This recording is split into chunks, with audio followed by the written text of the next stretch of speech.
Cerita dimulasi saat Serafina membuka matanya dengan lemas, mendapati dirinya duduk bersandar di dinding sel yang gelap dan kotor. Begitu melihat sekeliling dengan bingung, rahangnya jatuh saat menyadari kedua tangannya sudah terikat rantai besi. Sambil meringkuk di lantai, wajahnya pucat pasi saat mengingat kekalahan pasukannya. Dia duduk membeku sambil meraba kalung budak di lehernya, hingga ingatannya perlahan memudar kembali ke masa lalu yang kelam.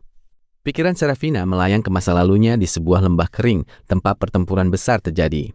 Pasukan kerajaan digempur habis-habisan oleh kaum barbar dalam bentrokan jarak dekat yang sangat brutal dan berdarah-darah.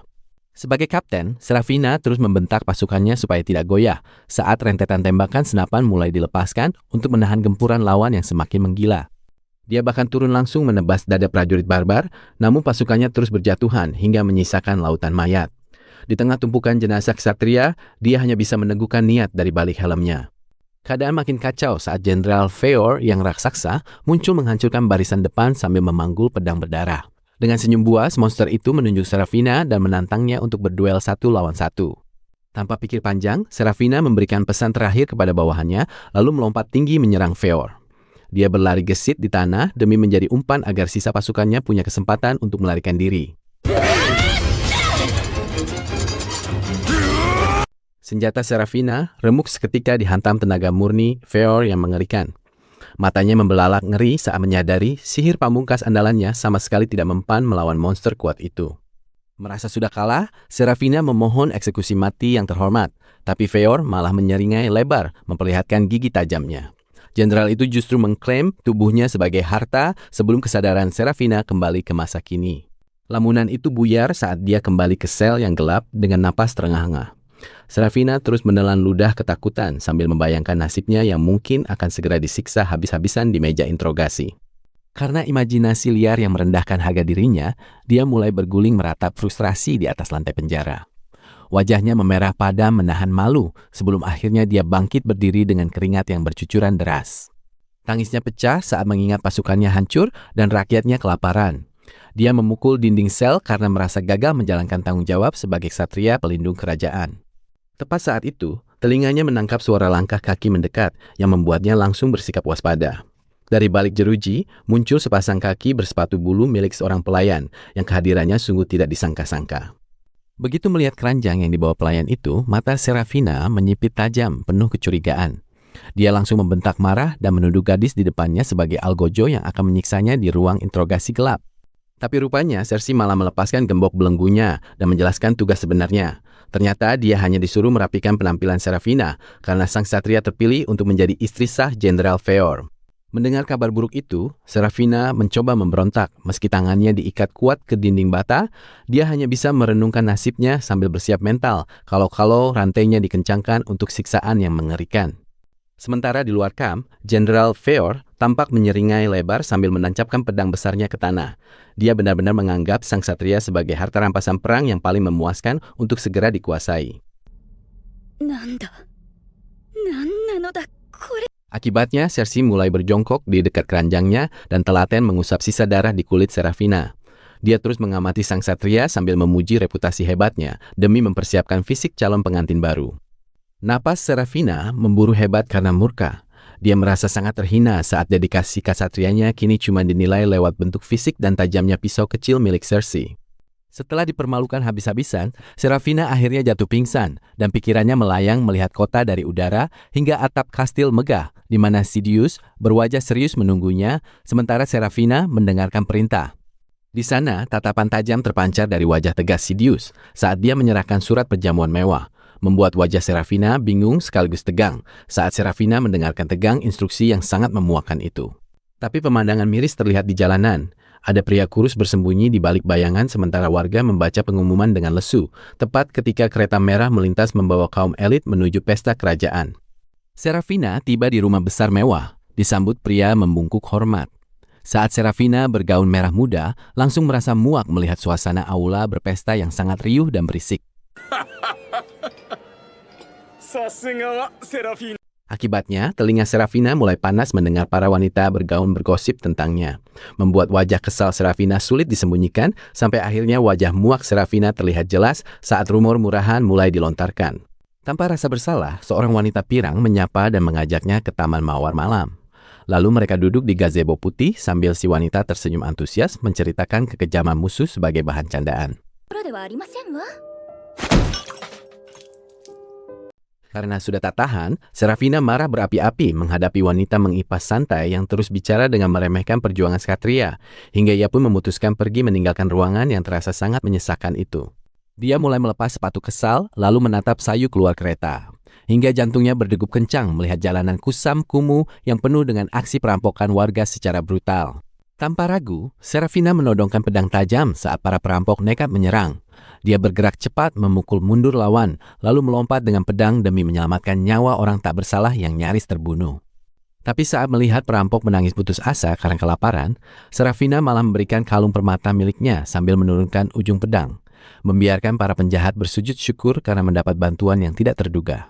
Di bawah langit bulan biru yang tenang, dia berdiri di atap kastil putih dan berdoa khusyuk berzirah demi keselamatan rakyat.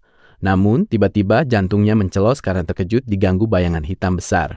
Tiba-tiba wajah Sidious gelap muncul dan dia berdiri mengintimidasi keras, lalu membentak penuh murka menyuruh Serafina segera menikah demi ambisi politik keluarga besar mereka. Mimpi buruk itu berubah menjadi monster cakar hitam yang membuat Serafina menjerit ngeri histeris. Apalagi bayangan Sidious terus menekan mentalnya hingga dia merasa benar-benar terjebak dalam kegelapan yang pekat. Begitu tersadar, dia melihat sekitar bingung dengan tubuh gemetar. Lalu terus menoleh ketakutan karena mendapati General Fair ternyata tidur tepat di samping ranjangnya dengan posisi yang sangat dekat sekali. Serafina terlonjak kaget melihat pria raksasa telanjang di ranjangnya. Matanya membelalak sambil menunjuk penuh tuduhan dan menuntut penjelasan masuk akal atas situasi membingungkan yang sedang dialami saat ini. Feor tertawa santai menyinggung kejadian semalam, membuat wajah Serafina pucat pasi dan tangannya gemetar hebat karena mengira kehormatannya sebagai ksatria telah direnggut paksa oleh musuh yang menangkapnya. Dia membayangkan masa depan kelam sebagai budak yang melahirkan anak musuh, hingga akhirnya nekat meraih pedang besar dengan tatapan penuh amarah untuk mengakhiri hidupnya sendiri demi menjaga martabat. Serafina berlutut sambil menangis sesenggukan, memohon agar Feor segera mengeksekusinya demi menjaga sisa martabat ksatria yang dia rasa sudah hancur total. Tapi Feor malah mencemooh logika ksatria itu dengan wajah bosan, memicu amarah Serafina sebelum akhirnya seorang gadis kecil tiba-tiba muncul menyela perdebatan sengit mereka yang terasa sangat canggung. Tanpa diduga, gadis itu membongkar fakta memalukan bahwa semalam Serafina cuma muntah-muntah hebat karena efek obat, menjelaskan bahwa semua itu hanyalah reaksi medis yang memang sengaja diberikan oleh mereka. Rahang Serafina jatuh seketika saat menyadari dirinya sangat bodoh, apalagi Cersei menjelaskan bahwa racun pelumpuh yang mereka gunakan sebenarnya bertujuan untuk menyelamatkan nyawa ksatria wanita tersebut dari luka parahnya. Di tengah suasana canggung, Feor menyatakan berniat menikahi Serafina, membuat wajah ksatria wanita itu memerah padam karena malu yang sangat luar biasa. Akibatnya, Feor pergi begitu saja setelah mengingatkan soal sarapan, meninggalkan Serafina yang jatuh lunglai di lantai sambil meratapi nasibnya yang sekarang terasa jauh lebih aneh daripada mimpi buruknya. Pikiran Serafina pun melayang ke masa lalunya. Teringat sang kakek yang selalu menyayangkan bakat pedangnya hanya karena dia seorang wanita, sebuah kenangan pahit yang terus membayangi langkahnya. Lamunan itu makin perih saat teringat sang kakak yang meremehkannya, menganggap pedang di tangan wanita tidak berguna dan menyuruhnya patuh untuk segera menikah demi kepentingan politik keluarga mereka. Lamunan itu buyar saat dia sadar hanya Feor yang pernah memuji kemampuannya, membuat hatinya bimbang saat melangkah keluar ruangan untuk menghadapi kenyataan. Sambil menyiapkan mental, Serafina mengira akan diberi ransum basi untuk menghancurkan harga dirinya. Namun saat membuka pintu, Feor justru menyambutnya dengan bangga di depan meja makan penuh sajian. Realitanya, dia disuguhi daging panggang mewah berkualitas tinggi, porsi raksasa yang tak pernah ada di kampung halamannya, yang gersang, membuat ilernya hampir menetes meski dia berusaha keras menjaga sikap. Karena merasa gengsi, Serafina menuduh ini rencana licik untuk menjinakkan semangat satrianya, lalu dengan angkuh menolak makanan itu, meskipun perutnya sudah meronta-ronta minta diisi sejak mencium aromanya. Tepat saat Serafina menahan malu karena perutnya berbunyi, Feor menasehati bahwa rasa lapar adalah bukti semangat hidup yang harus selalu dihormati siapapun. Senyum hangat Beor pun meluluhkan keras kepalanya. Ditambah lagi, gadis kecil itu membisikkan rahasia soal asal mula daging mewah tersebut yang ternyata disiapkan secara khusus hanya untuk menyambut kedatangan Serafina. Ternyata, Feor secara khusus berburu naga ganas demi menyambutnya, membuktikan bahwa pria itu memiliki martabat layaknya raja sejati yang sangat menghargai kemampuan pedang Serafina lebih dari keluarga ksatria itu sendiri. Serafina akhirnya menyerah pada rasa laparnya dan mencoba memotong daging mewah yang disiapkan Feor itu. Begitu suapan pertama masuk, matanya langsung membelalak karena tekstur dagingnya terasa sangat empuk dan tidak masuk akal. Pertahanan mental sang satria pun runtuh seketika saat kelezatan ekstrem itu memanjakan lidahnya. Sera mulai melahap hidangan tersebut dengan sangat buas. Bahkan air mata kebahagiaan sampai mengalir deras membasahi pipi merahnya yang tembam. Begitu tersadar dia sudah makan dengan cara yang memalukan, Serafina langsung berdehem untuk merapikan wibawanya. Dia pun kembali memasang wajah dingin dan bertanya dengan nada serius tentang dari mana sebenarnya asal daging tersebut. Karena penasaran, Serafina pun mengintip lewat celah jendela untuk melihat sumber daya milik musuh. Alih-alih melihat hewan ternak biasa, rahangnya hampir jatuh saat dia melotot kaget melihat sosok monster raksasa di sana. Wajah Serafina berubah pucat pasi setelah menyadari bahwa dia baru saja memakan naga legendaris yang sangat ganas. Meski otaknya merasa terancam, refleks tubuhnya malah terus mengunyah sisa potongan daging di atas piringnya. Melihat tawanannya mulai bisa menyesuaikan diri, Feor tertawa lepas dan mengajaknya berjalan-jalan keluar rumah kayu. Namun, Serafina langsung cemberut dan menolak keras karena dia masih merasa enggan untuk beramah tamah dengan pihak lawan. Feor pun mulai menggunakan taktik licik dengan memberikan wejangan hidup yang sedikit merendahkan harga diri ksatria miliknya. Provokasi itu sukses besar, membuat wajah Sera memerah padam karena dia merasa tertantang untuk membuktikan keberaniannya. Sambil terus menggerutu kesal, dia mengikat sepatunya kuat-kuat dan memutuskan untuk mengikuti langkah kaki Feor keluar ruangan. Matanya pun langsung disuguhi pemandangan padang rumput yang membentang sangat luas hingga ke ujung cakrawala. Serafina berjalan perlahan dan tanpa sadar mulai terhipnotis oleh keindahan alam yang tak pernah dia lihat sebelumnya. Langkah kakinya sempat terhenti saat dia menatap kagum ke arah langit cerah yang memantul indah di lautan. Meski hatinya bergetar melihat kemegahan alam tersebut, Serafina tetap memalingkan wajah dan kembali memasang muka judes. Dia sengaja terus merajuk dan mencari-cari kesalahan kecil agar tidak terlihat seperti sedang memberikan pujian kepada wilayah musuh. Tembok angkuhannya benar-benar retak saat melihat kawanan naga terbang bebas di langit seperti burung peliharaan biasa. Melihat ekspresi konyol Sera tersebut, Feor pun kembali menggodanya hingga wajah gadis itu merona merah karena sangat malu. Pikiran Serafina langsung melayang ke masa lalu negerinya yang sangat gersang saat dia berdiri di depan air terjun jernih. Pemandangan sempurna ini membuatnya menunduk lesu karena harus mengakui bahwa tanah kelahiran musuhnya memang jauh lebih makmur. Lamunan itu buyar saat Feor mendadak melepas bajunya dengan sangat santai untuk bersiap mandi di pinggir sungai. Serafina yang awalnya sedang termenung sedih langsung tersentak kaget dan bimbang harus bereaksi seperti apa menghadapi situasi ini. Meskipun Feor hanya ingin mengajaknya mandi sesuai tradisi lokal, Serafina tetap mengamuk dan menolak ide brutal itu mentah-mentah. Baginya, mandi bersama pria di alam terbuka adalah hal yang paling tidak bisa diterima oleh harga diri bangsawan miliknya. Karena penolakan keras itu, Feor akhirnya mengalah dan pergi membiarkan Serafina bersiap mandi dengan tenang bersama Cersei. Di dekat air terjun, mereka mulai membahas adat kebersihan yang wajib dilakukan warga lokal. Meskipun sudah diberi privasi, mata Serafina tetap waspada karena curiga kalau pria itu masih mengintip. Tapi bukannya melihat Feor, dia justru disambut oleh penampakan monster reptil yang tiba-tiba muncul dari semak. Melihat satwa ajaib yang berkeliaran bebas di sekitar sungai membuat nyali sang bangsawan seketika ciut. Serafina gemetar hebat menyadari kalau nyawanya sedang terancam di tengah alam liar yang sangat asing baginya. Karena panik, Serafina kabur tanpa pakaian hingga menggigil kedinginan. Dia langsung bersembunyi di balik batu saat mendengar suara langkah kaki pria yang makin mendekat ke arah posisinya berada. Serafina sudah pasrah bakal bertemu penjahat mesum, tapi rahangnya hampir jatuh saat melihat sosok tampan rupawan muncul. Pria berwajah bersih itu terlihat sangat atletis dan sama sekali tidak terlihat menakutkan. Pria itu ternyata sangat sopan dan mulai mengobrol santai tentang asal-usul keluarganya. Sikapnya yang sangat gentleman membuat wajah Serafina merona merah karena perlahan rasa kagum mulai tumbuh di dalam hatinya.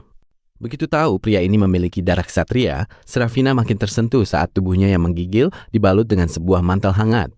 Senyuman lembut pria itu benar-benar meluluhkan pertahanan diri sang bangsawan yang sedang rapuh. Jarak yang terlalu dekat bikin kepala Serafina pusing bukan main. Begitu dia nyaris pingsan, pria tampan itu langsung sigap membopongnya layaknya seorang putri sejati untuk dibawa kembali pulang dengan selamat. Di tengah perjalanan, mereka bertemu Cersei yang langsung memanggil pria tampan itu dengan nama Feor. Ternyata dia adalah si barbar yang baru saja mencukur habis brewok tebalnya demi menjaga kenyamanan sang tawanan.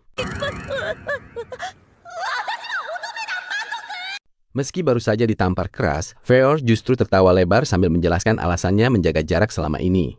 Kejujurannya itu bikin amarah Serafina mendadak padam, dan dia hanya bisa terdiam mendengarkan penjelasan tulus tersebut. Tatapan tulus dan godaan panggilan istri dari Feor sukses bikin wajah Serafina merona panas sampai ke telinga. Karena tak sanggup menahan rasa malu, dia langsung berteriak marah sambil berlari menjauh meninggalkan pria itu. Saat berjalan sendirian di hutan, Serafina diam-diam tersenyum membayangkan ketampanan Feor. Sepertinya benih cinta mulai tumbuh di hati sang bangsawan, meskipun dia masih terus berusaha keras untuk selalu menyangkal perasaan tersebut. Tapi sayangnya kebahagiaan itu cuma sekejap, karena beberapa hari kemudian, brewok lebat Feor sudah tumbuh lagi. Serafina cuma bisa menatap datar dengan penuh kekecewaan, melihat sosok satria impiannya kembali menjadi barbar biadab. Sera langsung menuntut jawaban karena Feor dengan cerobohnya memperlihatkan lokasi markas. Dia berteriak marah penuh frustasi melihat jenggot berantakan itu sambil menjelaskan betapa bodohnya taktik militer sang pria. Bukannya insaf, Feor malah tertawa lebar mendengar omelan itu dan tiba-tiba melamar tanpa ragu. Bikin Sera tersipu malu sekaligus makin frustasi menghadapi tingkah ajaib dari calon suaminya ini. Tanpa disangka, ratusan pasukan menghadang di depan jalan dengan senjata lengkap, membuat wajah Sera pucat pasi karena dia sudah bersiap untuk mati dikeroyok habis-habisan oleh musuh yang garang. Akibat bentakan Feor, pasukan langsung santai dan ternyata mereka cuma mau antre buat latih tanding. Kenyataan yang bikin logika Sera benar-benar jungkir balik seketika karena salah mengira niat mereka. Feor yang awalnya tak mengerti langsung memberi perintah mundur mutlak. Dia kembali menghadap prajuritnya hingga sebuah jalan terbuka lebar bagi mereka untuk lewat dengan aman tanpa gangguan sedikit pun. Sambil menata mentalnya kembali, Sera melangkah dengan sepatu angkuh dan memasang wibawa komandan. Tapi siapa sangka para musuh di sekitarnya malah menangis terharu melihat kecantikan sang dewi yang lewat. Pertahanan gengsi Sera rontok saat para prajurit berebut meminang dengan senyum buas mengagumi. Suara lamaran massal itu terus bergema sampai membuat emosi sang satria pirang ini meledak lagi karena kesal. Feor menjelaskan filosofi suci bangsanya dengan bangga.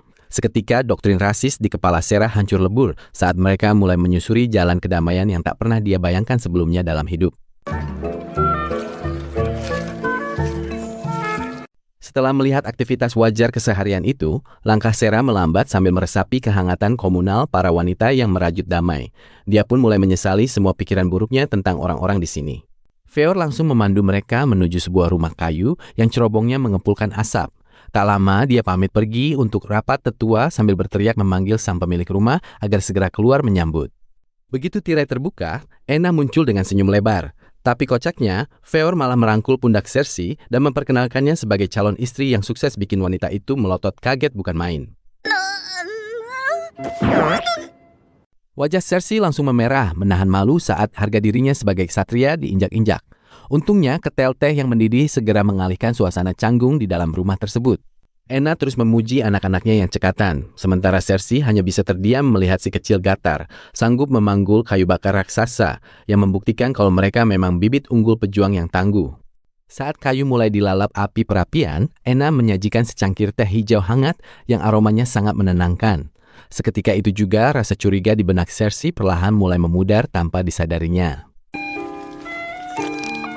Setelah merasakan kesegaran luar biasa di tubuhnya, Cersei langsung menghabiskan teh itu sampai tak tersisa sebelum akhirnya memberanikan diri bertanya tentang keberadaan para lelaki di desa yang nampak sepi ini.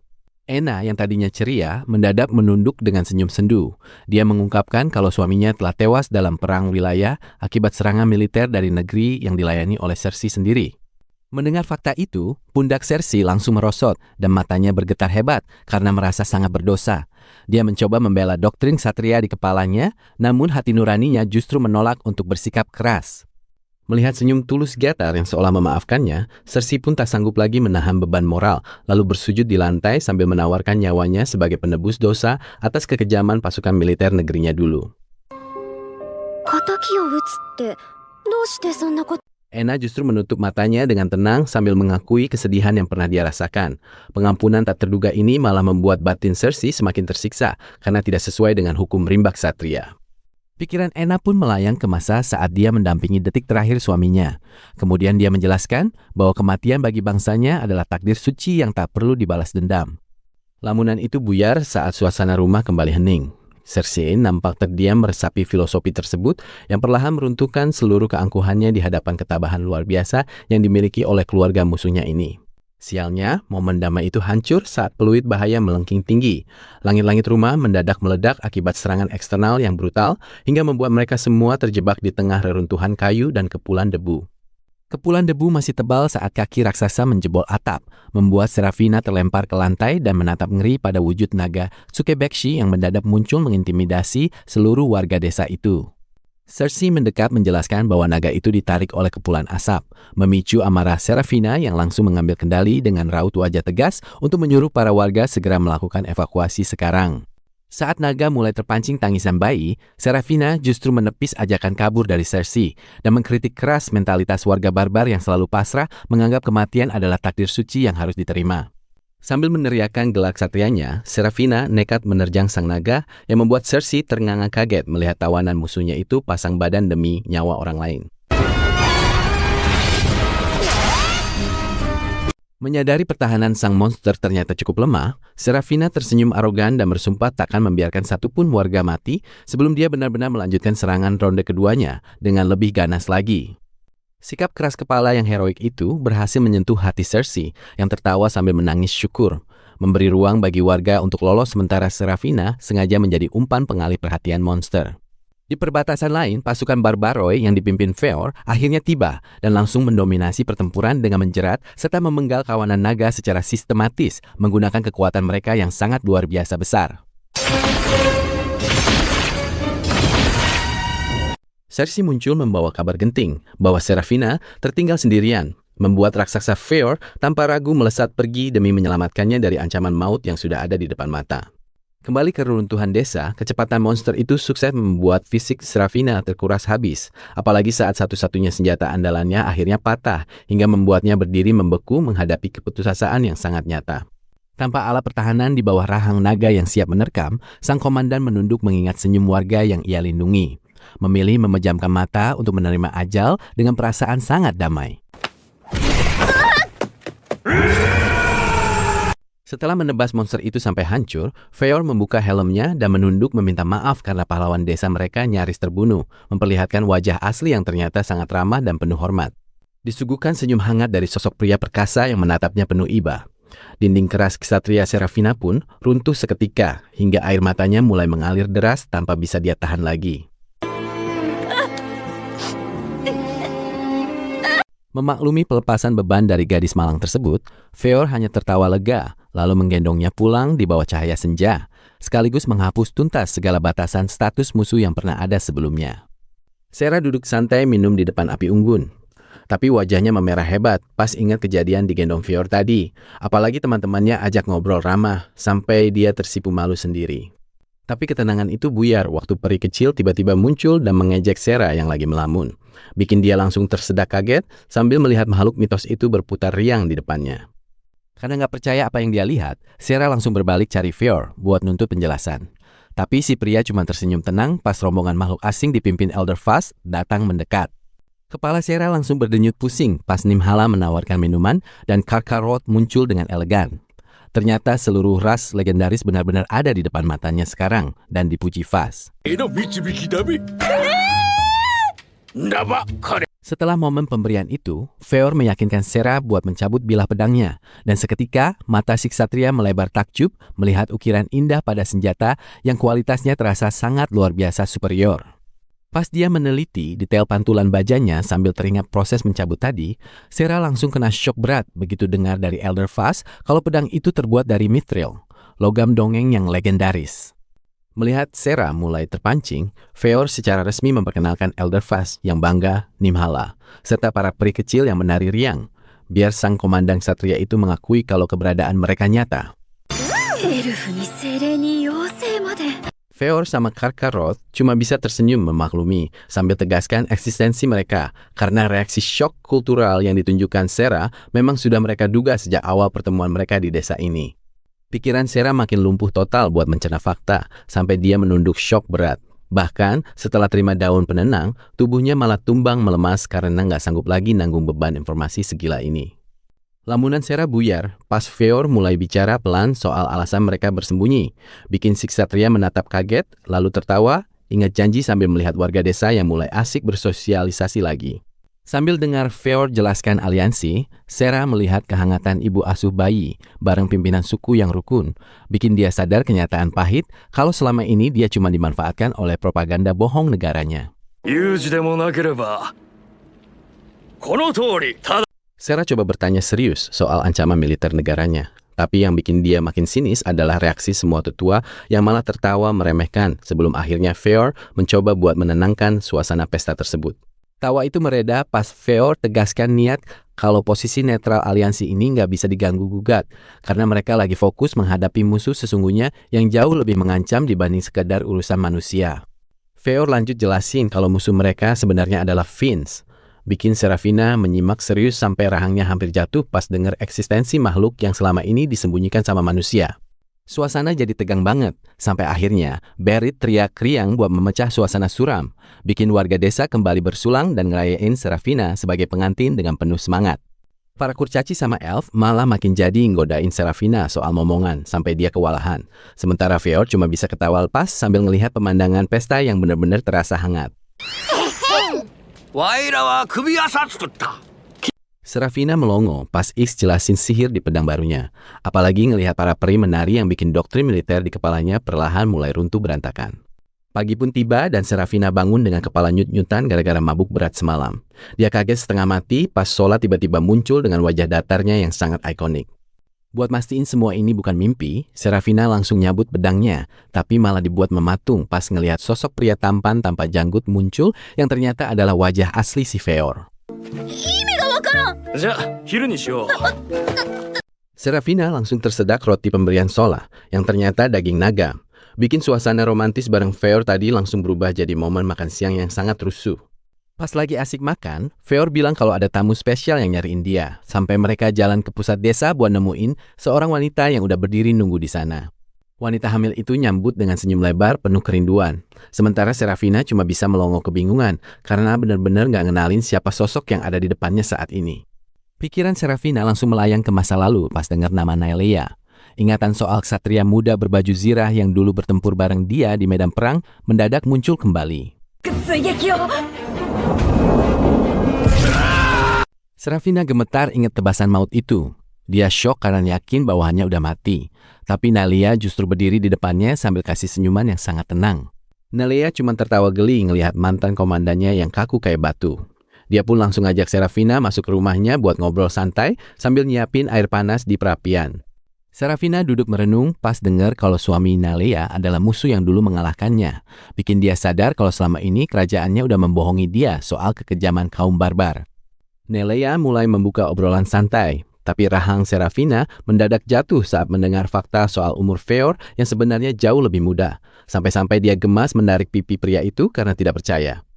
Naelea gantian membocorkan umur asli Serafina yang membuat Feor langsung tertawa sangat lepas. Meski wajah sekretaria itu berubah galak menakutkan, Feor justru memuji kematangan Serafina dengan tatapan yang sangat tulus dan jujur. Serafina menjadi makin kesal karena terus digoda sampai pipinya memerah hebat. Akhirnya dia bersikap defensif dan mengancam menolak rayuan itu pakai pedang, membuat Feor seketika terdiam melihat ujung mata pisau di depannya. Bukannya takut, Feor justru menunduk hormat untuk minta maaf secara formal. Serafina pun luluh dan menerima maaf itu dengan tenang sebelum Naelea mulai memberikan analisis tajam soal duel maut mereka di masa lalu. Pikiran Serafina melayang ke masa lalunya saat duel maut itu terjadi. Feor mendesaknya sangat kuat menggunakan serangan tombak, apalagi wujud iblisnya yang mengerikan terus menghujam pertahanan Serafina tanpa memberi ampun sedikit pun. Sambil merendah, Feor mengakui kalau kualitas senjatanya lah yang menolongnya menang. Naelea pun memuji skill Serafina yang hebat, membuat sang satria terdiam merenungkan analisis pertempuran yang dulu hampir merenggut nyawanya dengan sangat brutal. Tiba-tiba Feor menutup wajahnya karena sangat tersipu malu digoda istrinya. Serafina yang melihat sisi polos itu mendadak terpesona, hingga wajahnya pun ikut merona merah hebat karena melihat senyum tulus sang mantan musuh. Suasana cair itu buyar saat Vidal datang menggendong putrinya. Dia menyapa ramah sahabatnya, sementara Serafina langsung menegakkan punggungnya untuk menyapa pria itu dengan sikap sopan, meski Feor sempat protes soal nama panggilannya. Serafina menatap haru reuni keluarga kecil itu, tapi seketika bayangan medan perang berlumuran darah melintas. Keteguhan hatinya goyah saat melihat kebahagiaan musuhnya yang ternyata manusia biasa, penuh cinta yang sangat hangat dan damai. Karena terlalu jujur memuji keindahan keluarga itu, Serafina langsung kaku membeku saat Vidal mulai menggodanya. Wajahnya merona merah karena malu, hingga dia terpaksa mengalihkan pandangannya agar tidak ketahuan sedikitpun oleh mereka semua. Setelah itu, Serafina melangkah keluar untuk menatap danau dengan raut merenung. Dia mulai mengingat kembali berbagai wujud monster dan prajurit perbatasan yang selama ini dianggapnya hanya sebagai binatang buas yang sangat haus darah. Serafina sadar musuh yang dibunuhnya pun punya keluarga tercinta. Dia menunduk diselimuti rasa bersalah, hingga akhirnya dia memutuskan untuk membuang jauh-jauh seluruh dendam masa lalunya yang selama ini membelenggu hati nuraninya yang terdalam. Dengan tatapan penuh tekad, Serafina menatap langit malam dan berjanji akan mengubah dunia tanpa pertumpahan darah. Dia berbicara dengan nada kalem namun tegas bahwa kini dia bertarung demi melindungi setiap kehidupan yang ada. Walaupun hatinya bergetar, Serafina tetap menegaskan penolakannya karena tugas bangsawan. Feor pun mendengarkan alasan itu dengan tulus. Meski Serafina tiba-tiba menjadi sangat gugup dan tersipu malu saat menyadari debaran jantungnya yang semakin kencang. Akhirnya Serafina mengakui ketertarikannya dan berjanji akan menjadi pendamping Feor jika waktunya tepat. Melihat Feor kegirangan luar biasa, Serafina kembali memarahinya karena salah tingkah, meski hatinya merasa sangat lega dan bahagia untuk kedepannya. Tepat setelah perdebatan kecil di bawah langit malam itu, suasana berubah drastis saat Malchus memimpin pasukannya menyusuri hutan sambil memarahi mereka karena terdengar gerakan aneh yang bikin tangan Ksatria gemetar mencabut pedang. Ternyata itu hanya rusa liar kecil yang melompat keluar, membuat Malchus tersenyum sombong sambil pamer buku sihirnya saat Ksatria menatap cemas memikirkan persediaan makanan mereka yang kian menipis sekarang. Akibatnya, Malchus melempar tatapan mata tajam sebelum kompas sihirnya bercahaya. Lalu dia tersenyum psikopat saat mengonfirmasi target buruan mereka adalah Serafina tepat ketika seluruh pasukan kembali bergerak memasuki hutan. Setelah momen aksi menebas kayu itu, Serafina tersenyum puas sambil berdiri gagah di pekarangan. Bahkan dia mengangkat pedang memberikan pembenaran atas kekuatannya saat Cersei menatap serius untuk menganalisa perilakunya. Pikiran Serafina melayang ke masa lalunya saat mengeluh rindu berperang. Dia langsung mati kutu disindir malas mengurus rumah oleh kakeknya yang dulu selalu memanjakan cucu kesayangannya tersebut. Lamunan itu buyar saat Serafina menoleh antusias ke arah jalanan, melihat rombongan ksatria mendaki bukit. Ternyata itu Master Feor yang melambaikan tangan bersama peri imut Viufumek yang hinggap di bahunya. Nggak lama setelah itu, gadis kecil di sampingnya tertawa jahil melihat Serafina, tersipu malu menutupi kesenangannya. Tepat ketika pemimpin desa tertawa akrab menyuruh Cersei berlari menyiapkan segala peralatan tempur. Tapi rupanya saat peti bambu terbuka, Serafina hanya bisa terdiam memegang helm kristal yang rusak, sementara Cersei terlihat sangat kerepotan mengangkat pelindung dada logam miliknya yang sangat berat tersebut. Melihat cirah perak yang mempesona itu, para prajurit langsung ternganga saat Serafina dengan bangga mendeklarasikan gelarnya sebagai si helm kristal sambil mengangkat tinggi pedang kayu miliknya yang disambut sorakan meriah. Sambil berpose menantang, Serafina mengingatkan aturan duel santai saat peri kecil melayang menjadi wasit, tepat ketika Raham dengan berani menerjang maju mengenakan zirah peraknya. Namun di luar dugaan, Raham langsung terpelanting jauh karena tepisan pelan Serafina. Bahkan ayahnya yang berniat balas dendam pun ikut tumbang, membuat wanita itu merinding melihat kelakuan konyol keluarga tersebut. Seketika suasana berubah haru saat Sero maju pelan dengan mata berkaca-kaca untuk berterima kasih. Karena teringat siluet ksatria pahlawan yang membunuh kadal raksasa demi adiknya, membuat Serafina tertegun menyadari koneksi mereka. Dampaknya, Sero nekat menutup pelindung wajahnya dan menerjang agresif, namun dia pun jatuh telentang tak berdaya hingga membuat penduduk desa lainnya gemetar ketakutan melihat kehebatan pedang kayu milik sang ksatria. Melihat kehebatan itu, Feor mendadak ambil alih dan bersiap memegang pedang kayunya sendiri. Dia memasang kuda-kuda penuh percaya diri buat menguji sejauh mana kekuatan sejati ksatria legendaris di depannya.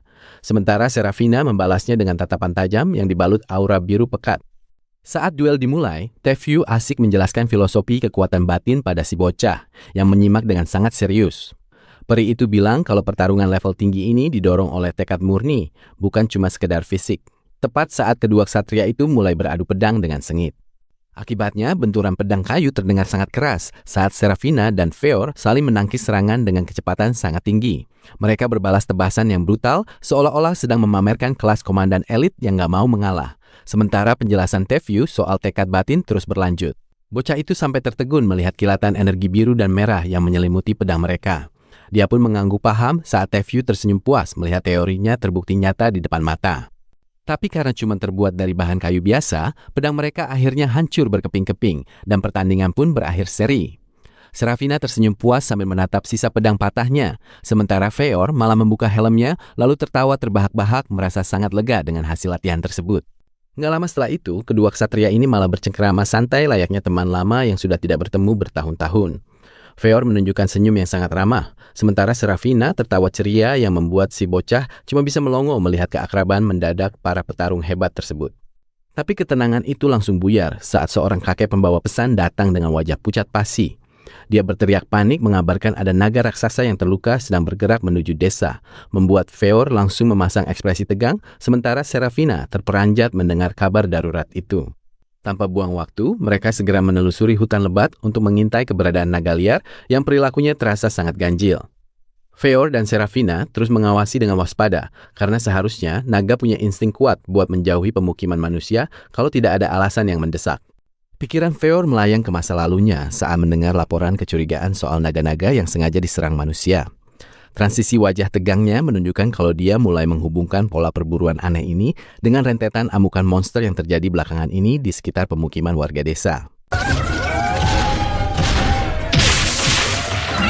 Lamunan itu buyar saat naga Mori Suberi berkaki 6 benar-benar muncul dan langsung meronta ganas. Feor segera memberikan instruksi tegas kepada pasukannya untuk menjerat leher monster itu pakai tambang besar, karena mustahil bagi mereka kalau harus melawan makhluk raksasa tersebut secara frontal. Tepat saat itu, Serafina melompat tinggi dan melayangkan tebasan udara mematikan yang sanggup mengoyak sisik keras si naga. Untungnya, Feor sangat sigap menangkap tubuh Serafina agar tidak jatuh akibat guncangan ekstrim saat monster itu meronta-ronta hebat menahan rasa sakit yang luar biasa. Begitu naga itu tumbang, Feor mulai menjelaskan anatomi ras naga kuno ini sambil menatap kepalanya yang masif. Dia ingin Serafina paham kenapa serangan monster ini terasa sangat tidak masuk akal dan berbeda dari perilaku naga liar yang biasa mereka temui. Serafina sampai ternganga takjub saat membayangkan leluhur naga ini konon bisa terbang bebas di angkasa luas. Baginya, sejarah sihir kuno sangat membantu untuk mengenali adanya kemungkinan campur tangan manipulasi kekuatan asing dari luar yang mempengaruhi naga malang tersebut. Yang gak disangka, prajurit malah menemukan luka bakar ajaib yang sama sekali tidak berbekas jelaga di tubuh naga itu. Feor langsung membungkuk untuk memeriksa lebih teliti, menyadari ketiadaan reaksi api normal ini menandakan adanya penggunaan kekuatan sihir artifisial murni yang sangat mematikan. Dampaknya, Feor menyimpulkan kalau ini adalah ulah sihir mematikan Brijutsu dan curiga ada intervensi dari pasukan barat. Dia langsung menatap Serafina buat meminta jawaban karena sihir destruktif semacam itu sangat asing bagi orang-orang timur dan hanya dikuasai oleh ksatria dari kerajaan asal wanita itu.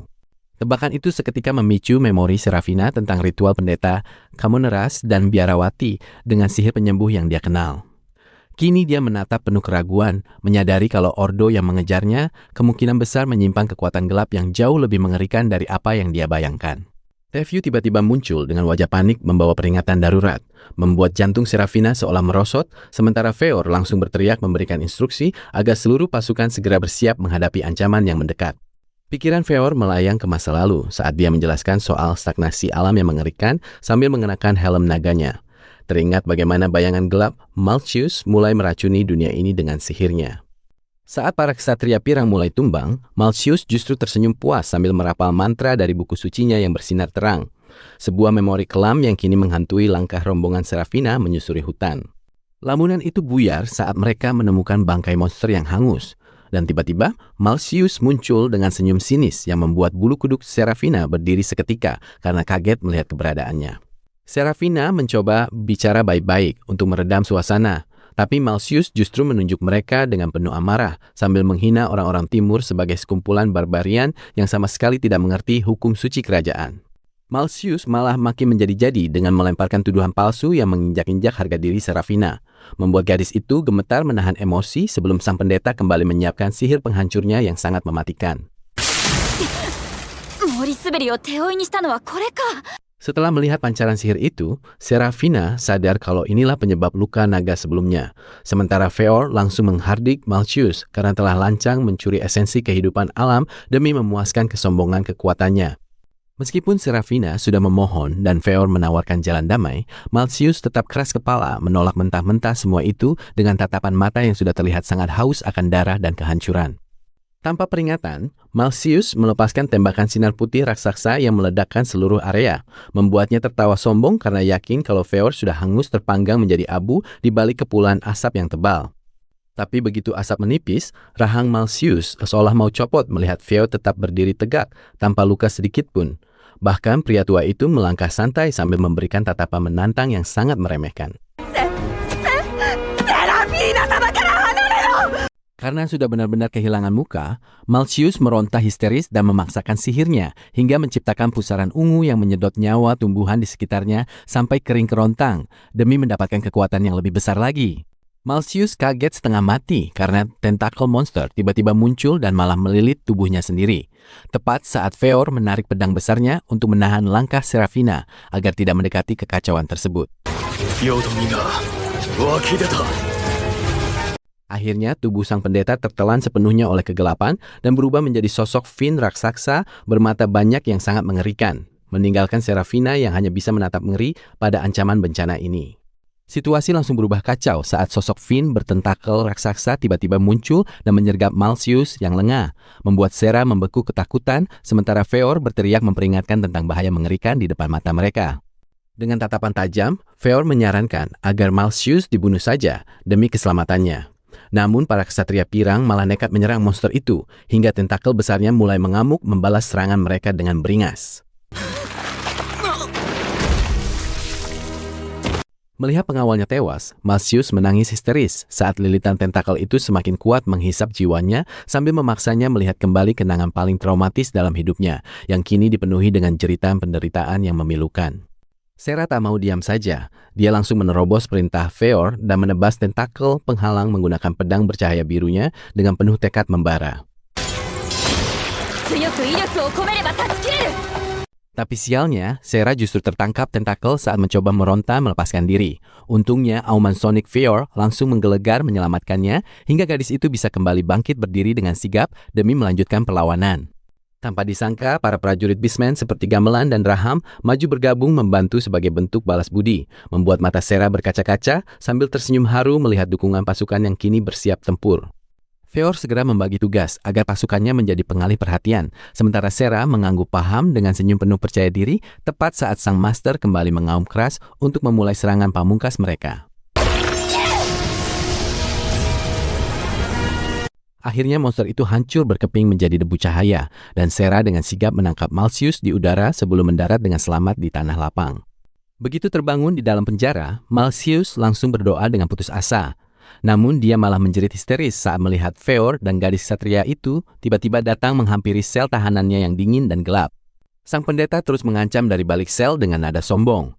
Padahal wajah lelah Feor menunjukkan kalau dia sama sekali tidak peduli, meskipun Malcius sedang marah besar dan terus melontarkan berbagai makian. Feor kemudian meminta bantuan Sera untuk menangani tawanan itu. Tapi wajah Sera malah memerah padam karena merasa malu melihat kelakuan Malcius yang sangat mirip dengan sifat sombongnya saat baru pertama tiba. Sera segera memotong pembicaraan dan menjelaskan niatnya untuk menetap di sana. Apalagi setelah menyadari betapa besarnya bantuan tulus para Beastmen saat menyelamatkan nyawa mereka. Mendengar itu, mereka semua ternganga kaget saat Malcius menangis histeris sambil menuduh Sera sudah dicuci otaknya. Sampai-sampai ksatria itu hanya bisa menghela napas panjang melihat drama konyol sang pendeta yang malang. Malcius masih saja meraung-raung di balik jeruji sambil meratapi nasibnya sebagai ksatria malang. Namun, suasana mendadak suram saat dia menyebut nama Wisteresia, membuat Serafina tertunduk lesu dengan raut wajah yang sangat terluka. Tak lama kemudian, Feor masuk memotong perdebatan sengit mereka dengan wajah datarnya yang khas. Tanpa basa-basi, kakek bermata kuning ini menjatuhkan bom kenyataan bahwa sosok legendaris Wisteresia sebenarnya adalah ibu kandungnya sendiri. Akibat pengakuan gila itu, mereka pindah ke gubuk untuk menenangkan diri sejenak. Serafina mencoba mencerna segalanya sambil mendengarkan penduduk. Tapi Malcius malah marah-marah tak percaya dan menuduh kakek itu hanya membual. Serafina membalas argumen Malcius dengan sangat logis, sampai pria itu pusing. Tapi dia langsung salah tingkah saat ditanya soal hubungannya dengan Master Feor. Di tengah pembicaraan serius soal misi, pandangan Serafina mendadak kosong karena teringat memori masa kecilnya. Matanya mulai berkaca-kaca karena rasa rindu yang mendalam pada sosok mentor hebat yang sangat dia puja itu. Tiba-tiba saja seisi gubuk merinding saat merasakan kehadiran aura yang sangat luar biasa kuatnya. Tak lama berselang, seorang wanita berpakaian suku barbar melangkah masuk dengan gaya santai yang bikin semua orang membeku. Ketegangan itu mencair saat si wanita misterius tersenyum nakal dan memanggil nama lengkap Serafina. Begitu mengenali suaranya, tangis Sera pecah karena sosok barbar di depannya ternyata adalah Wisteresia yang selama ini dicari. Momen haru itu hancur saat Wisteresia mulai bertingkah liar dan menggoda Sera. Malcius pun langsung melongo tak percaya melihat pahlawannya ternyata sangat mesum. Feor berusaha melerai kelakuan ibunya, tapi Wisteresia justru menyerang balik dengan membongkar rahasia asmara putranya. Sontak saja, Feor berteriak karena sangat malu. Sementara Serafina hanya bisa marah demi mempertahankan harga diri mereka. Malcius yang masih berharap segera menanyakan soal status suci mereka demi membela sekte miliknya. Sialnya, Wisteresia malah tertawa terpingkal-pingkal sambil mengejek habis-habisan segala aturan konyol yang selama ini diagung-agungkan oleh ordo tersebut.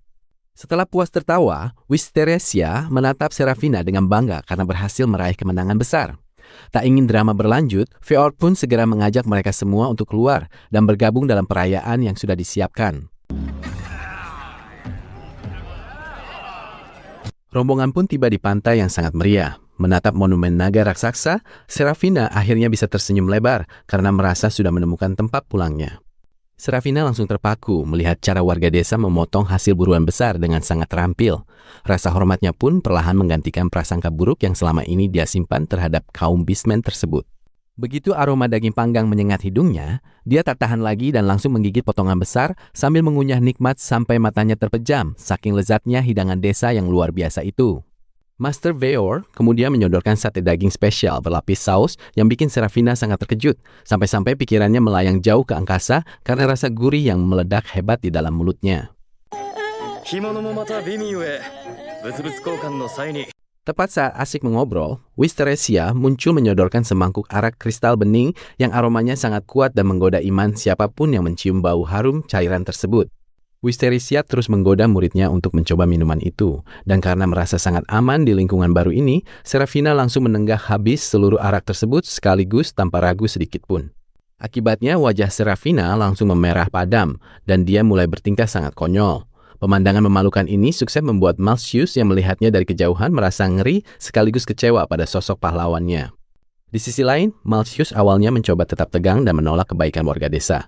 Tapi rasa lapar yang menyiksa akhirnya membuat dia nekat merebut daging panas hingga tangannya hampir melepuh.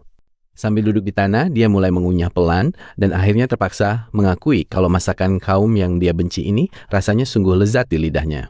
Pikiran Malcius melayang ke masa lalunya saat melihat teman-temannya mati mengenaskan. Rasa bersalah langsung menghantamnya karena dia merasa sangat berdosa bisa menikmati makanan enak di tengah duka yang sangat mendalam. Lamunan itu buyar saat dia mendapat teguran keras dari seorang wanita Beastman yang memintanya agar lebih bersyukur karena nyawanya masih selamat daripada terus meratapi nasib di tengah kemeriahan pesta desa. Sementara itu, Serafina sedang bersantai di tepi danau sambil bersandar pada gurunya, menikmati ketenangan yang sudah sangat lama tidak dia rasakan setelah melewati berbagai peperangan besar yang sangat melelahkan. Tapi suasana damai itu seketika hancur saat Wisteresia mengungkapkan kalau kalung emas di leher Serafina adalah simbol pertunangan, membuat gadis ksatria itu langsung berteriak panik karena merasa sudah terjebak pernikahan. Menanggapi protes itu, Wisteresia dengan enteng menceritakan sejarah tradisi mereka, yang lebih memilih menggunakan kalung daripada cincin, penjelasan yang justru membuat mata Serafina melotot kaget, menyadari aturan liar desa tersebut. Wisteresia mulai bercerita bahwa desa ini menyimpan sejarah kelam, di mana penduduknya sering menculik tentara musuh untuk dijadikan tawanan. Sebuah pemaparan yang perlahan meruntuhkan stereotip satria manusia tentang musuh alami mereka. Ternyata benih cinta tumbuh di antara para tawanan hingga tercipta komunitas baru yang harmonis, menyatukan perbedaan ras lewat ikatan pernikahan unik yang menjadi pondasi perdamaian di desa ini. Karena tak ada lagi batasan ras, Wisteresia memberikan restu penuh dan mendorong Serafina untuk mulai mencoba membuka hatinya kepada Feor, tawaran yang tentu saja membuat wajah muridnya itu langsung memerah padam. Serafina menunduk dalam karena merasa sangat berdosa memikirkan asmara di saat dunia luar masih menderita. Doktrin sebagai alat negara membuatnya sulit menerima kenyataan kalau dia juga berhak untuk bahagia. Wisteresia langsung menghentikannya dengan pedas dan menyebut kalau sikap sok suci itu justru egois, karena Serafina mengabaikan keinginannya sendiri hanya demi menuruti standar moral yang diciptakan oleh pihak kerajaan semata. Sambil mengusap kepala muridnya, sang guru mengingatkan kalau kebahagiaan itu sebenarnya sederhana. Cukup dengan bisa menikmati makanan yang lezat saja, sudah lebih dari cukup untuk membuat hidupnya terasa sangat berarti. Setelah ditinggal sendirian untuk merenung, ketenangan Serafina kembali terusik saat Feor tiba-tiba muncul dan berlutut di sampingnya dengan ekspresi wajah yang terlihat jauh lebih serius daripada saat pesta tadi berlangsung. Ia menyebut istilah menakutkan pembersihan besar-besaran dan berjanji akan menguak konspirasi rahasia dunia mereka seutuhnya besok pagi. Memberikan tantangan baru yang membuat Serafina merasa petualangan ini masih sangat jauh dari kata berakhir. Sarah terlelap setelah mendengar janji Feor soal pembersihan besar-besaran. Namun dalam tidurnya ia malah melayang di air gelap, terbangun dengan wajah bingung melihat sekeliling sampai akhirnya sebuah cahaya muncul mendadak. Dari cahaya itu muncul mata naga yang menatap tajam dan berbicara memanggil namanya. Membuat Sarah ternganga melihat sosok naga tersebut sampai akhirnya dia terbangun kaget dari tempat tidur dengan napas memburu. Masih memegang kepalanya yang pusing, Sarah malah dijepit peri hijau kecil yang berisik sebelum kedatangan wanita hamil berjubah bulu membuatnya makin pasrah sambil menatap bintang malam dengan pandangan yang cukup kosong. Paginya, Malthius mengintip desa dengan ngeri melihat monster tanaman. Sementara peri hijau dan gadis suku itu cuma menatap datar melihat ketakutan konyol sang biarawati. Karena itulah biarawati itu protes penuh amarah soal logika dunia ini. Tapi Cersei malah mengetuk dahi menyindir kepicikannya. Tepat saat Feor dan rombongannya tiba menghentikan perdebatan sengit mereka berdua. Di sisi lain, elf pirang tadi memberikan nasihat elegan soal dosa yang bikin Malthius bingung. Meski begitu, dia tetap berdiri angkuh bertolak pinggang saat Feor mulai menanyakan siapa sebenarnya nama asli biarawati sombong ini. Tapi ternyata Malthius mendadak kaku dengan mulut terbuka karena sadar ingatannya benar-benar hilang. Melihat itu, Sarah langsung menatap terkejut sekaligus panik, menyadari betapa parahnya kondisi amnesia yang dialami oleh temannya tersebut. Malthius sampai pingsan dengan roh melayang saat memeras otaknya. Sementara Feor cuma menjelaskan dengan santai soal sihir yang mengunci ingatan wanita malang itu. Sementara itu, Cersei menyindir soal perbudakan gereja yang bikin Malthius murka sampai berteriak histeris dengan urat tegang. Sementara si gadis barbar malah santai menutup telinga, mengejek kemarahan beringas yang meledak-ledak itu.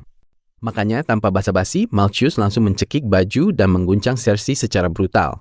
Sarah cuma bisa pasrah memijat pelipisnya melihat kegilaan itu, sementara sang raja barbar di sampingnya malah tersenyum geli.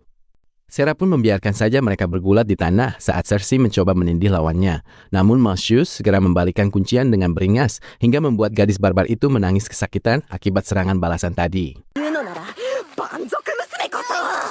Mereka berguling di debu sampai Cersei menggunakan gigi hiunya untuk menggigit Malthius, membuat sang biarawati menjerit histeris karena rasa sakit yang sangat luar biasa. Dampaknya keduanya kehabisan tenaga, sampai Malthius pingsan kaku dengan mata putih. Melihat itu, rombongan elf tertawa riang, dan Feor pun menyetujui saran untuk mandi agar mereka bisa segera membersihkan diri. Tapi di balik rasa sakitnya, Malthius cuma merintih kalah. Sementara Sarah yang tersipu malu, memegang pipi merasa lebih tenang setelah elf di sana memeluknya dengan hangat untuk meredakan suasana yang sempat kacau. Tak lama setelah keributan itu, Feor beri perintah agar rombongan segera mandi. Lalu dalam suasana tenang, gubuk yang remang, wajah serius Cersei mulai terbuka soal masa lalunya, sementara tatapan tenang Serafina menyimak. Serafina menganalisis taktik militer lewat zirat Cersei hingga membuatnya menatap dengan nanar. Menyadari gadis itu pelarian perang yang akhirnya menunduk wajah sedih sambil menunjukkan wajah tegas loyal kepada tuan barunya sekarang. Sambil menatap langit kayu gubuk, mata biru serius milik sang putri mulai bertanya penuh arti tentang kerinduan kampung halaman. Namun Cersei menjawab dengan santai, seolah semua kepahitan masa lalunya sudah terkubur. Momen haru itu buyar saat bara api perapian meredup dan Malcius terbangun hanya untuk meratap jalan lesu mengekor di belakang sambil berteriak sangat kaget menyadari mereka harus berjalan jauh menuju sungai terdekat.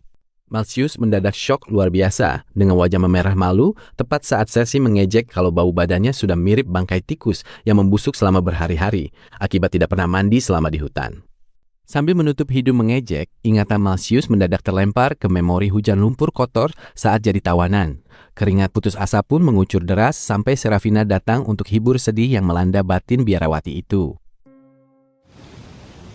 Begitu sampai di lokasi, mereka bertiga siap untuk mandi dan berdiri kaku air yang dingin. Lalu mulai meregangkan tubuh santai sebelum akhirnya berendam rombongan air jernih untuk melepas penat dan kotoran.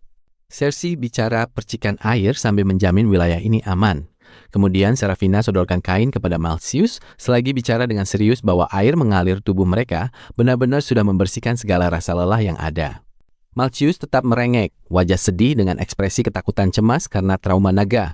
Padahal Cersei sudah bersandar santai di tepi sungai sambil menerima kain lembut untuk mengeringkan rambut hitam pendeknya yang basah kuyup. Selesai mandi, mereka menopang dagu handuk sambil duduk bersila api yang hangat. Lalu duduk melingkari hangatnya perapian sambil buka mulut lebar untuk melahap ikan panggang hasil tangkapan tangan lincah Serafina sang putri. Pandangan mereka menengadah lihat elang yang melintas. Membuat semuanya terdiam, tatap burung itu sebelum melanjutkan perjalanan melewati pegunungan hijau, kabut sementara peri kecil terbang memandu arah rombongan menuju lembah di bawah. Wajah Serafina langsung merah padam karena malu saat Tevyew hinggap di kepala dan membual soal rumor kepahlawanannya yang sengaja dibesar-besarkan hingga sang putri merasa sangat canggung saat mulai berdebat dengan kakek Feor. Melihat ekspresi lelah peri yang cuma akting, senyuman lembut Serafina tetap terpancar sambil mereka berjalan santai hutan membawa keranjang logistik. Sementara Feor mulai menjelaskan tabiat bangsa peri yang memang sangat suka membual.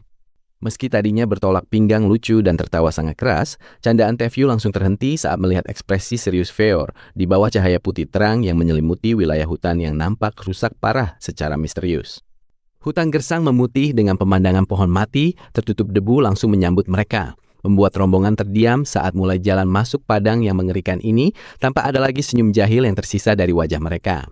Malcius bingung tatap debu di tangannya, sementara Feor menatap kejauhan serius, sambil mulai pidato nada serius dengan tampilan tetua bijak yang mendadak terlihat sangat berwibawa di tengah hamparan kematian alam yang gersang. Sambil berdiri tegak batas wilayah, Feor menjelaskan cara energi debu hancur merusak segalanya, membuat Serafina membayangkan aura biru perak kehidupan yang terisap habis tepat saat tangannya mulai mengambil sampel debu putih tersebut. Melihat kelakuan konyol Feor, senyuman tenang elf pun muncul sambil menatap hamparan debu yang luas. Lalu dengan zirah perak berkilau, Karkaroth melangkah maju untuk menjelaskan rahasia sihir kuno yang sebenarnya sedang terjadi. Si elf menunjukkan buku kuning sebagai biang keroknya. Hal ini bikin Alyssa Malcius langsung menjerit histeris sampai harus ditahan Cersei, sementara si telinga panjang itu malah asik membaca isinya. Serafina sempat berdebat sengit soal kegunaan sihir tempur, tapi si elf cuma tersenyum sinis sambil mengangkat tangannya untuk membuktikan bahwa kekuatan alam jauh lebih superior daripada sekedar mantra untuk menghancurkan. Suasana makin tegang saat sosok bertopeng menata tali segel dan memindahkan kristal raksasa, dibantu peri wanita yang meneteskan air suci ke segel kertas untuk menetralisir racun debu putih di tanah. Lantunan mantra kuno si elf membuat seluruh kristal memancar sangat terang. Pemandangan indah yang sukses bikin napas Serafina tertahan saking takjubnya melihat aliran energi murni tersebut. Melihat momentum itu, Feor langsung mencabut pedang besarnya dan mengangkatnya ke tengah pusaran energi merah. Lalu dengan satu hentakan kuat, dia menghujamkan senjata itu ke tanah sebagai penyalur sihir. Akibat hantaman pedang itu, lahan yang tadinya mati mendadak kembali subur hingga membuat Serafina tak kuasa menahan air mata haru melihat keajaiban alam yang muncul tepat di depan matanya sendiri. Tapi yang unik, Serafina sadar kalau sihir nggak menyelesaikan semuanya secara instan. Buktinya dia sekarang malah asik mengotori sepatunya demi menanam bibit secara manual bersama Feor yang menghampirinya santai. Feor kemudian menjelaskan bahwa kerja keras dan keringat adalah satu-satunya cara melawan ego manusia yang biasanya jadi pemicu munculnya kutukan sulur mematikan seperti ini. Obrolan mereka makin dalam saat Elf menjelaskan kalau sihir perusak punya harga mahal berupa ingatan penggunanya. Sebuah fakta pahit yang akhirnya menjawab teka-teki kenapa Alyssa Malcius bisa mengalami amnesia. Cersei yang melihat kondisi itu langsung melarang Alyssa Malcius menggali memori lamanya. Dia menyarankan untuk fokus merawat masa kini saja daripada harus menderita lagi gara-gara bayangan masa lalu yang kelam. Akhirnya Alyssa mengikhlaskan identitas lamanya demi ketenangan batin. Sementara Serafina mulai membuka hatinya kepada Feor saat senja turun. Mereka duduk bersama menikmati kedamaian setelah melewati hari yang sangat melelahkan. Serafina benar-benar melepaskan gengsi bangsawannya dan merasa jauh lebih bahagia tinggal bersama para barbar.